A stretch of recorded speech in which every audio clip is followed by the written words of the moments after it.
Merhaba, Ekotoks yayınımıza hoş geldiniz. Bugün sporcu bursundan bahsedeceğiz.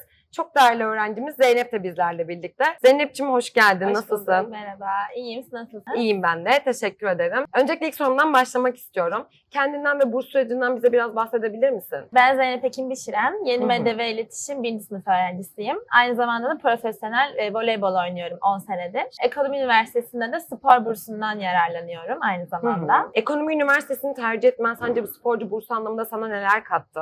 Sporcuları çok fazla desteklediklerini gördüm ilk tercih döneminden beri. İlk zamanlar buraya tercih için geldiğimde de konuşmuştum hep yöneticilerimizle. Gerçekten bana çok destek olacaklarını hissettirmişlerdi ve yıl içinde de zaten o şekilde oldu. Üniversite yaşamında spor sanatı nasıl bir arada yürüttün? Açıkçası ikisini beraber yürütmek çok kolay değil ama kolaylaştırıcılar olduğu zaman ve destekleyen insanlar olduğu zaman çok daha basit ve kolay oluyor bunları bir arada götürmek. Çok yoğun olduğum zamanlar oluyor ama bana destek oldukları için daha kolay bir şekilde ikisini birlikte götürebiliyorum.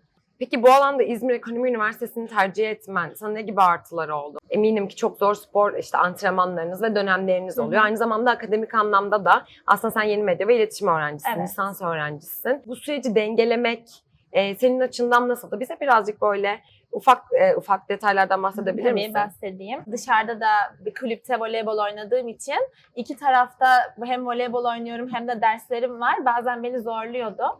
Ama gerçekten bana o konuda çok destek oldular. Dersten çıkıp başka bir antrenmana koşturup oradan çıkıp diğer antrenmana gidiyordum falan. Kendi kulübümde oynarken fitness, kuvvet antrenmanlarına katılamadığım zamanlarda okulumuzdaki EcoFit salonunda çalıştığım zamanlar oldu. O da bana çok yardımcı oldu gerçekten. Bu sayede kaçırmamış oldum aslında antrenmanlarımı. Peki tercih dönemindeyken sporcu bursuna göre mi karar verdin? Bu sende bir etken oldu mu? Ekonomik açıdan da sonuçta beni destekleyen bir konuydu bu sporcu bursu.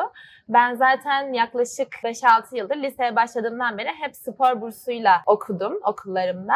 O yüzden üniversitede de böyle bir imkan bulmuş olmak benim için çok çok iyi oldu. Hem de İzmir'de zaten yaşıyorum. Burada kalmış olmak için çok güzel bir imkandı benim için. Ekonomi Üniversitesi'ni ben zaten çok istiyordum. Buraya gelmek, kendi bölümüm açısından da istiyordum. Ama sonra bir de spor bursu alabileceğimi duyduğum zaman çok daha heyecanlandım açıkçası. Yetkili kişilerle görüşmelerimi yaptım. Ne kadar burs alabilirim, nasıl ilerliyor süreç falan gibisinden.